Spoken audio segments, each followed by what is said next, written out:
যে সমস্যার জন্য আমি বাড়িতে এসেছিলাম, হঠাৎ করে পায়ের সমস্যা, সেই সমস্যার থেকে মুক্তি পেয়েছি যে ডক্টরকে দেখিয়ে। চলুন আজ ওনার সাথে আর কি পরিচয় করিয়ে দিই।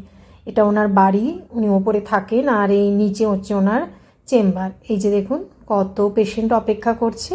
এবার এই হচ্ছে বসার জায়গা, সমস্ত পেশেন্ট। আজকে তো অনেক ফাঁকা, আরও প্রচুর ভিড় থাকে। আর এবং আমাদের এখানকার সবাই জানেন উনি ঠিক কতটা ভালো ট্রিটমেন্ট করেন।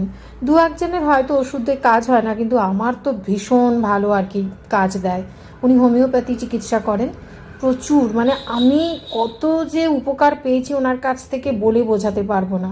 শারীরিক মানসিক দুটো রোগই থেকেই আমাকে মুক্তি দিয়েছেন উনি। এই যে বসে আছি আমি অনেক সুস্থ, আমার হাসি দেখেই বুঝতে পারছেন। আর সত্যি যদি মানে ডক্টর মানে ভগবান, তো উনি আমার কাছে ঠিক সেরকম, ওই যে ডাক্তারবাবু।